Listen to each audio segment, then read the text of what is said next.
Hello viewers, ಈ ಒಂದು situation just imagine ಮಾಡ್ಕೊಳ್ಳಿ. ನೀವು ಒಂದು ಫ್ಲೈಟ್ ನಲ್ಲಿ ಟ್ರಾವೆಲ್ ಮಾಡ್ತಾ ಇದ್ದೀರಾ. ಹಾಗೇನೆ ಟ್ರಾವೆಲ್ ಮಾಡ್ತಾ ಇರ್ಬೇಕಾದ್ರೆ ನೀವು ಇರುವಂತಹ ಫ್ಲೈಟ್ ನ ಕಂಟ್ರೋಲ್ ಕಂಪ್ಲೀಟ್ ಆಗಿ ತಪ್ಪು ಹೋಗುತ್ತೆ. ಅಷ್ಟೇ ಅಲ್ಲ, ಪ್ರತಿಯೊಂದು ಎಲೆಕ್ಟ್ರಾನಿಕ್ ಸಿಸ್ಟಮ್ ಕೂಡ ಕೈ ಕೊಡ್ತಾ ಇದ್ರ ಜೊತೆಗೇನೆ ಇಡೀ ಫ್ಲೈಟ್ ನಲ್ಲಿರುವಂತಹ ಯಾವ ಲೈಟ್ ಕೂಡ ಆನ್ ಆಗೋದಿಲ್ಲ. ಸೊ ಆ ರೀತಿಯಾಗಿರುವಂತಹ ಡಾರ್ಕ್ ಮೂಮೆಂಟ್ ನಲ್ಲಿ ಆ ಒಂದು ಫ್ಲೈಟ್ ನಲ್ಲಿ ದಯವಿದ್ರೆ ನೀವು ಯಾವ ರೀತಿಗೆ ಫೀಲ್ ಮಾಡ್ತೀರಾ. ಅಷ್ಟೇ ಅಲ್ಲ, ಆ ಒಂದು ಫ್ಲೈಟ್ ನ ಎಮರ್ಜೆನ್ಸಿ ಲ್ಯಾಂಡ್ ಮಾಡೋಣ ಅಂತ ಹೇಳಿದ್ರೆ ಹತ್ತಿರದಲ್ಲಿ ಯಾವುದೇ ಏರ್ಪೋರ್ಟ್ ಕೂಡ ಇರೋದಿಲ್ಲ. ಸೊ ಇಂತಹ ಘಟನೆ ನಿಮ್ಮ ಲೈಫ್ ನಲ್ಲಿ ನಡೆದ್ರೆ ಹೇಗಿರುತ್ತೆ? ಸೊ ನಿಮ್ಮ ಲೈಫ್ ನಲ್ಲಿ ನಡೆಯುತ್ತಲ್ವೋ ಗೊತ್ತಿಲ್ಲ, ಬಟ್ ಸ್ಟಿಲ್ ಇತಿಹಾಸದಲ್ಲಿ ಈ ರೀತಿಯಾಗಿರುವಂತಹ ಒಂದು ಘಟನೆ ರಿಯಲ್ ಆಗಿ ನಡೆದಿದೆ. ಸೊ ಯಾವುದು ಈ ಘಟನೆ, ಹೇಗಿದ್ರಿಂದ ಎಲ್ಲ ಪ್ಯಾಸೆಂಜರ್ಸ್ಗಳು ಸೇವ್ ಆದ್ರು ಅಂತ ಹೇಳಿ ನಾನು ನಿಮಗೆ ತಿಳಿಸ್ಕೊಡ್ತೀನಿ. ಒಂದು ಕ್ಷಣನೂ ಕೂಡ ಸಸ್ಪೆನ್ಸ್ ಅನ್ನ ಕ್ರಿಯೇಟ್ ಮಾಡುವಂತ ಈ ಒಂದು ಇಂಪಾರ್ಟೆಂಟ್ ಇರುವಂತಹ ವಿಡಿಯೋನ ನೀವು ಮಿಸ್ ಮಾಡ್ಕೊಂಡ್ಬಿಡಿ. ಬನ್ನಿ ವಿಡಿಯೋನ ಶುರು ಮಾಡೋಣ. ಇದು ಸೆಪ್ಟೆಂಬರ್ 7, 2010 ರಷ್ಯಾದಲ್ಲಿರುವಂತಹ ಉಡಾಚಿನಿ ಅನ್ನುವಂತಹ ಏರ್ಪೋರ್ಟ್ ನಲ್ಲಿ ಫ್ಲೈಟ್ 516 ಅನ್ನುವಂತಹ ಫ್ಲೈಟ್ ಟೇಕ್ ಆಫ್ಗೆ ರೆಡಿ ಆಗುತ್ತೆ. ಸೊ ಈ ಒಂದು ಫ್ಲೈಟ್ ನ ಬಗ್ಗೆ ಹೇಳ್ಬೇಕಂತ ಹೇಳಿದ್ರೆ ಇದು ಹೊಸ ಫ್ಲೈಟ್ ಏನಲ್ಲ. ಸೊ ಇದಕ್ಕೆ 20 ವರ್ಷಗಳ ಟ್ರಾವೆಲಿಂಗ್ ಎಕ್ಸ್ಪೀರಿಯನ್ಸ್ ಇರುವಂತಹ ಒಂದು ಫ್ಲೈಟ್ ಅಂತಾನೆ ಹೇಳ್ಬೋದು. ಸೊ ಹಾಗಾಗಿ ಈ ಒಂದು ಫ್ಲೈಟ್ ನಲ್ಲಿ ಟ್ರಾವೆಲ್ ಮಾಡುವಂಥದ್ದು ತುಂಬಾನೇ ಸೇಫ್ ಹಾಗೇನೆ ಹ್ಯಾಪಿ ಆಗಿರುತ್ತೆ ಅಂತೇಳಿ ಅಲ್ಲಿರುವಂತಹ ಪ್ಯಾಸೆಂಜರ್ಸ್ಗಳು ಕೂಡ ಗೊತ್ತಿರುತ್ತೆ, ಹಾಗೇನೆ ಕ್ರೂ ಮೆಂಬರ್ಸ್ಗೂ ಗೊತ್ತಿರುತ್ತೆ, ಹಾಗೇನೆ ಪೈಲಟ್ಸ್ಗಳಿಗೂ ಗೊತ್ತಿರುತ್ತೆ. ಸೊ ಇದೇ ಉದ್ದೇಶ ಇಟ್ಕೊಂಡು ಎಲ್ಲ ಪ್ಯಾಸೆಂಜರ್ಸ್ಗಳು ಕೂಡ ಫ್ಲೈಟ್ಗೆ ಹತ್ತಾರೆ. ಹಾಗೇನೆ ಫ್ಲೈಟ್ ಟೇಕ್ ಆಫ್ ಆಗಲಿಕ್ಕೆ ರೆಡಿ ಇದೆ ಅಂತೇಳಿ ಪೈಲಟ್ ಕೂಡ ಅನೌನ್ಸ್ ಮಾಡ್ತಾರೆ. ಸೊ ಹಾಗಾಗಿ ಕ್ರೂ ಮೆಂಬರ್ಸ್ಗಳು ಎಲ್ಲರೂ ಸೀಟ್ ಬೆಲ್ಟ್ ಅನ್ನ ಹಾಕೊಂಡಿದ್ದೀರಾ ಅಂತ ಹೇಳಿ ಕನ್ಫರ್ಮ್ ಮಾಡ್ಕೊಳ್ಳಿ ಅಂತ ಹೇಳಿ ಅನೌನ್ಸ್ಮೆಂಟ್ ಅನ್ನ ಕೂಡ ಮಾಡ್ತಾರೆ. ಸೊ ಹೀಗೆ ಫ್ಲೈಟ್ ಕೂಡ ಈಸಿಯಾಗಿ ಟೇಕ್ ಆಫ್ ಆಗುತ್ತೆ. ಹಾಗೆ ಟೇಕ್ ಆಫ್ ಆದ ನಂತರ ಪ್ಯಾಸೆಂಜರ್ಸ್ ಎಲ್ಲ ಕೂಡ ಆರಾಮಾಗಿ ಫ್ಲೈಟ್ನ ಜರ್ನಿಯನ್ನು ಎಂಜಾಯ್ ಮಾಡ್ತಾ ಇದ್ದಾರೆ ಅಂಟಿಲ್ ಸೈಬೀರಿಯಾದ ಸೆಂಕ್ ಅನ್ನುವಂಥ ಒಂದು ಪ್ಲೇಸನ್ನು ರೀಚ್ ಆಗೋವರೆಗೂ. ಸೊ ಒನ್ಸ್ ಈ ಒಂದು ಪ್ಲೇಸ್ನ ರೀಚ್ ಆದ ನಂತರ ಫ್ಲೈಟ್ನಲ್ಲಿ ಒಂದು ಚಿಕ್ಕ ಟರ್ಬುಲೆನ್ಸ್ ಉಂಟಾಗುತ್ತೆ. ಸೊ ಈ ಒಂದು ಟರ್ಬುಲೆನ್ಸ್ ಉಂಟಾದ ತಕ್ಷಣ ಫ್ಲೈಟ್ನಲ್ಲಿರುವಂಥ ಎಲ್ಲ ಪ್ಯಾಸೆಂಜರ್ಸ್ ಕೂಡ ಗಾಬರಿ ಆಗ್ತಾರೆ. ಬಟ್ ಪೈಲಟ್ಗೆ ಹಾಗೇನೆ ಕೋ ಪೈಲಟ್ಗೆ ಇದು ಕಾಮನ್ ಆಗಿರುವಂತಹ ವಿಷಯ. ಯಾಕಂತ ಹೇಳಿದ್ರೆ ಅವರ ಎಕ್ಸ್ಪೀರಿಯನ್ಸ್ ನಲ್ಲಿ ಈ ತರ ಟರ್ಬುಲೆನ್ಸ್ ಅನ್ನ ತುಂಬಾ ನೋಡಿರ್ತಾರೆ. ಸೊ ಹಾಗಾಗಿ ಅವರು ಇದ್ರ ಬಗ್ಗೆ ಹೆಚ್ಚು ಟೆನ್ಷನ್ ಮಾಡ್ಕೊಳ್ಳದಲ್ಲೇ ಫ್ಲೈಟ್ ನ ಮೂವ್ ಮಾಡ್ತಾರೆ. ಸೊ ಇದು ಅವರಿಗೆ ಆಗ ಗೊತ್ತಾಗೋದಿಲ್ಲ ಮುಂದೆ ಆಗುವಂತದ್ದು ದೊಡ್ಡ ಅನಾಹುತಕ್ಕೆ ಮುನ್ಸೂಚನೆ ಅಂತೇಳಿ. ಸೊ ಅದಾಗಿ ನೆಕ್ಸ್ಟ್ 8 ನಿಮಿಷಗಳಲ್ಲಿ ಮತ್ತೆ ಈ ಒಂದು ಟರ್ಬುಲೆನ್ಸ್ ನ ರೇಂಜ್ ಏನಿದೆ ಅದು ಜಾಸ್ತಿ ಆಗುತ್ತೆ. ಸೊ ಆಗ ಪೈಲಟ್ ಅನ್ಕೊಳ್ತಾರೆ ಇಲ್ಲೇನೋ ಒಂದು ಸಮಸ್ಯೆ ಆಗ್ತಿದೆ ಅಂತೇಳಿ. ಸೊ ಇದರ ಮೈನ್ ರೀಸನ್ ಏನು ಅಂತ ಹೇಳಿದ್ರೆ ಈ ಒಂದು ಟರ್ಬುಲೆನ್ಸ್ ನಿಂದ ಫ್ಲೈಟ್ ನಲ್ಲಿರುವಂತಹ ಎಲ್ಲ ಎಲೆಕ್ಟ್ರಾನಿಕ್ ಸಿಸ್ಟಮ್ಗಳು ಮಾಲ್ ಫಂಕ್ಷನ್ ಆಗುತ್ತೆ. ಅದರ ಜೊತೆಗೇನೆ ಫ್ಲೈಟ್ ನಲ್ಲಿರುವಂತಹ ಪ್ರತಿಯೊಂದು ಲೈಟ್ ಕೂಡ ಟರ್ನ್ ಆಫ್ ಆಗುತ್ತೆ. ಸೊ ಇಲ್ಲಿಂದಲೇ ಈ ಒಂದು ಫ್ಲೈಟ್ನ ರೋಚಕ ಜರ್ನಿ ಸ್ಟಾರ್ಟ್ ಆಗುವಂಥದ್ದು.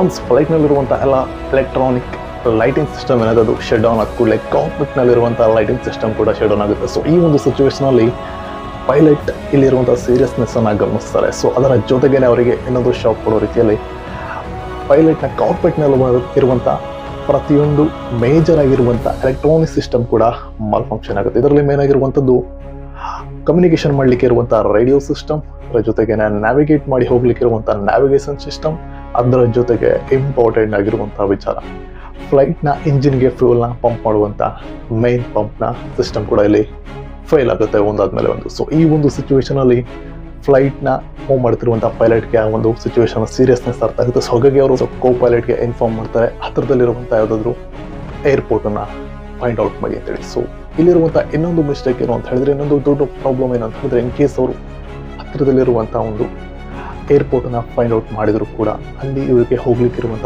ನ್ಯಾವಿಗೇಷನ್ ಸಿಸ್ಟಮ್ ಏನಿದೆ ಅದು ಕೂಡ ಫೇಲ್ ಆಗಿದೆ. ಇವ್ರು ಏನಾದರೂ ಅಲ್ಲಿ ಲ್ಯಾಂಡ್ ಮಾಡಬೇಕು ಅಂತ ಹೇಳಿದ್ರೆ ಅದು ಕಂಪ್ಲೀಟ್ ಆಗಿ ಇರೋ ಒಂದು ಎಕ್ಸ್ಪೀರಿಯನ್ಸ್ ಬೇಸ್ ಮೇಲೆ ಡಿಪೆಂಡ್ ಆಗಿರುತ್ತೆ. ಸೊ ಹಾಗಾಗಿ ಈಗ ಫ್ಲೈಟ್ ನಿಧಾನವಾಗಿ ಪೈಲಟ್ನ ಕಂಟ್ರೋಲ್ನ ಕಳ್ಕೊಳ್ತಾ ಹೋಗುತ್ತೆ. ಸೊ ಈ ಸಿಚುವೇಶನಲ್ಲಿ ಮೂವ್ ಆಗ್ತಿರ್ಬೇಕಾದ್ರೆ ಮೊದಲು ಎಲ್ಲ ಪೈಲಟ್ಸ್ಗಳು ಮಾಡುವಂಥ ಕೆಲಸ ಏನು ಅಂತ ಹೇಳಿದ್ರೆ, ಹೈ ಆಟಿಟ್ಯೂಡಲ್ಲಿ ಈ ಫ್ಲೈಟ್ ಟ್ರಾವೆಲ್ ಆಗ್ತಿದೆ. ಅಪ್ರಾಕ್ಸಿಮೇಟ್ಲಿ 30,000 ಫೀಟ್ನಲ್ಲಿ ಈ ಒಂದು ಫ್ಲೈಟ್ ಟ್ರಾವೆಲ್ ಆಗ್ತಿರುತ್ತೆ. ಸೊ ಅದನ್ನು ಮೊದಲು ಮಾಡಬೇಕಾಗಿರುವಂಥದ್ದು 10,000 ಫೀಟ್ಗೆ ಡಿಕ್ರೀಸ್ ಮಾಡುವಂಥದ್ದು. ಬಟ್ ಇಲ್ಲಿ ಇವರಿಗೆ ಆಗುವಂಥ ಮೈನ್ ಪ್ರಾಬ್ಲಮ್ ಅಂತ ಹೇಳಿದ್ರೆ, ಇಲ್ಲಿ ಇವರ ಕ್ಯಾಬಿನಲ್ಲಿರುವಂಥ ಎಲೆಕ್ಟ್ರಾನಿಕ್ ಮೇಜರ್ ಸಿಸ್ಟಮ್ಸ್ಗಳು ಮಾಲ್ ಫಂಕ್ಷನ್ ಆಗಿದೆ. ಸೊ ಹಾಗಾಗಿ ಇವರು ಇವಾಗ ಫ್ಲೈಟನ್ನು 10,000 ಫೀಟ್ಗೆ ಇವರು ಡಿಕ್ರೀಸ್ ಮಾಡಿ ಮೂವ್ ಮಾಡಬೇಕು ಅಂತ ಹೇಳಿದ್ರೆ ಇವರು ಇಲ್ಲಿ ಅವರ ಪ್ರತಿಯೊಂದು ಅನುಭವವನ್ನು ಕೂಡ ಧಾರೆ ಇರಬೇಕಾಗುತ್ತೆ. ಸೊ ಈ ಒಂದು ಮೂಮೆಂಟ್ನಲ್ಲಿ ಅಲ್ಲಿರುವಂಥ ಪೈಲಟ್ ಕೂಡ ತುಂಬಾ ಎಕ್ಸ್ಪೀರಿಯನ್ಸ್ ಆಗಿರೋದ್ರಿಂದ ಅವರು ಹಳೆ ಟೈಮ್ನಲ್ಲಿ ಯೂಸ್ ಮಾಡ್ತಿದ್ದಂಥ ಒಂದು ಕ್ರೇಜಿಂಗ್ ಮೆಥಡನ್ನು ಯೂಸ್ ಮಾಡ್ತಾರೆ. ಅದೇನಂತ ಹೇಳಿದ್ರೆ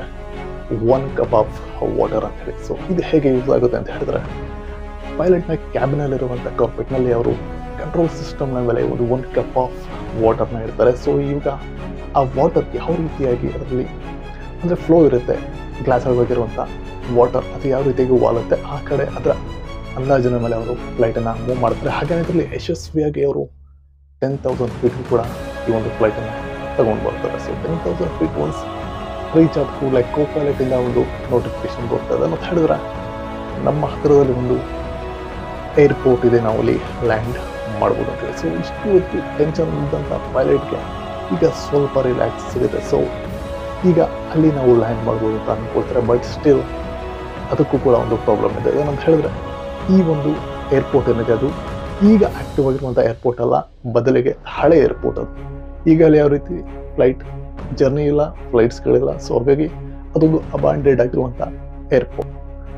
ಸೊ ಇಡೀ ಫ್ಲೈಟ್ ಈ ರೀತಿಯಾಗಿ ಟೆನ್ಷನ್ ಇರುವಂಥ ಮೂಮೆಂಟ್ನಲ್ಲಿ ಸಿಕ್ಕ ಅವರಿಗೆ ಒಂದು ಹೋಪ್ ಅಂತ ಹೇಳಿದ್ರೆ ಅದು ಒಂದು ಅಬ್ಯಾಂಡೆಡ್ ಆಗಿರುವಂಥ ಏರ್ಪೋರ್ಟ್. ಸೊ ಇಲ್ಲಿ ನಾವು ಎಮರ್ಜೆನ್ಸಿ ಲ್ಯಾಂಡಿಂಗ್ ಮಾಡಲೇಬೇಕು, ಇಲ್ಲ ಅಂತ ಹೇಳಿದ್ರೆ ಎಲ್ಲ ಪ್ಯಾಸೆಂಜರ್ಸ್ ಕೂಡ ಸಾಯ್ತಾರೆ ಅಂತ ಹೇಳಿ ಪೈಲಟ್ ಇಲ್ಲಿ ಎಮರ್ಜೆನ್ಸಿ ಲ್ಯಾಂಡಿಂಗ್ ಮಾಡುವಂಥ ಡಿಸಿಷನ್ನ ತಗೊಳ್ತಾರೆ. ಸೊ ಒಂದು ಏರ್ಪೋರ್ಟ್ನ ನೇಮ್ ಬಂದ್ಬಿಟ್ಟು ಇಜ್ಮಾ ಅಂತ ಹೇಳಿ. ಸೊ ಇಜ್ಮಾ ಅನ್ನುವಂಥ ಪ್ಲೇಸ್ನಲ್ಲಿರುವಂಥ ಈ ಒಂದು ಏರ್ಪೋರ್ಟ್ ಏನಿದೆ ತುಂಬಾ ವರ್ಷಗಳಿಂದ ಅನ್ಆಕ್ಟಿವ್ ಆಗಿರುವಂಥ ಏರ್ಪೋರ್ಟ್.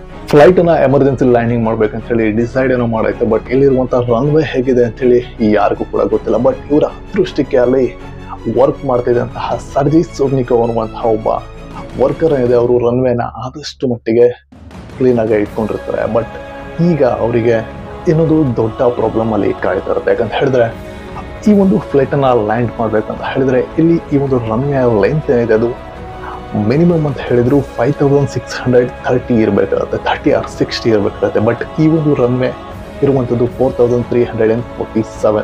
ಸೊ ಹಾಗಾಗಿ ಈ ಒಂದು ಡಿಸ್ಟೆನ್ಸ್ ಏನಿದೆ ಈ ಒಂದು ಫ್ಲೈಟ್ಗೆ ಇಳಿದಕ್ಕೆ ಯೋಗ್ಯವಾಗಿರುವಂಥ ಡಿಸ್ಟೆನ್ಸ್ ಅಲ್ಲ. ಬಟ್ ಇವರಿಗೆ ಇರುವಂಥ one and only final option ಈ ಒಂದು ಇಜ್ಮಾ ಏರ್ಪೋರ್ಟ್. ಸೊ ಹಾಗಾಗಿ ಪೈಲಟ್ ದೇವ್ರ ಮೇಲೆ ಭಾರ ಹಾಕಿ ಈ ಒಂದು ಲ್ಯಾಂಡಿಂಗನ್ನು ಮಾಡ್ಬೇಕಂತೇಳಿ ಡಿಸೈಡ್ ಮಾಡ್ತಾರೆ. ಸೊ ಹಾಗಾಗಿ ಈಗ ಅವ್ರ ಮುಂದೆ ಇರುವಂಥದ್ದು ಈ ಒಂದು ರನ್ವೇಯ ಏನು ಲೆಂತ್ ಇದೆ, ಸೊ ಅದನ್ನು ಹೇಗೆ ಕ್ಯಾಲ್ಕುಲೇಟ್ ಮಾಡಿ ನಾವು ಇದರಲ್ಲಿ ಸೇಫ್ ಲ್ಯಾಂಡಿಂಗ್ ಮಾಡುವಂಥದ್ದು ಅನ್ನುವಂಥದ್ದು. ಸೊ ಹಾಗಾಗಿ ಅವರು ಮಾಡುವಂಥ ಒಂದು ವಿಚಾರ ಇಲ್ಲಿ ಏನಂತ ಹೇಳಿದ್ರೆ, ಫ್ಲೈಟ್ನ ಸ್ಪೀಡ್ ಏನಿದೆ ಅದನ್ನು ನಾವು ಕಂಟ್ರೋಲಿಗೆ ತಗೊಂಡ್ರೆ ಇಲ್ಲಿ ಈ ಒಂದು ಫ್ಲೈಟ್ನ ಲೆಂತ್ ಏನಿದೆ ಏರಿದು ಆ ರನ್ವೇದು ಅದನ್ನು ನಾವು ಕ್ರಾಸ್ ಮಾಡಬೇಕಾದ್ರೆ ಯಾವುದೇ ರೀತಿ ಇರುವಂಥ ಕ್ಲಾಶ್ ಆಗ್ತಿರೋವಾಗೆ ಆ ರನ್ವೇನ ಬಿಟ್ಟು ಫ್ಲೈಟ್ ಆಚೆ ಹೋಗ್ದಿರುವಾಗೆ ಮಾಡಲಿಕ್ಕೆ ಆಗುತ್ತೆ ಅಂತ ಹೇಳಿ ಟ್ರೈ ಮಾಡಬೇಕಂತ ಡಿಸೈಡ್ ಮಾಡ್ತಾರೆ. ಸೊ ಹಾಗಾಗಿ ನೆಕ್ಸ್ಟ್ ಪೈಲಟ್ ಏನು ಮಾಡ್ತಾರೆ ಅಂತ ಹೇಳಿದ್ರೆ, ಸೊ ಪೈಲಟ್ ಈಗ ಈ ಒಂದು ಫ್ಲೈಟ್ನ ಸ್ಪೀಡನ್ನು ಕಮ್ಮಿ ಮಾಡಬೇಕು ಅಂತ ಹೇಳಿ 360 ಡಿಗ್ರಿಗೆ ಒಂದು ರೊಟೇಷನ್ನ ತಗೊಳ್ಳೋಣ ಅಂತ ಹೇಳಿ ಫ್ಲೈಟನ್ನು 360 ಡಿಗ್ರಿ ರೊಟೇಷನ್ಗೆ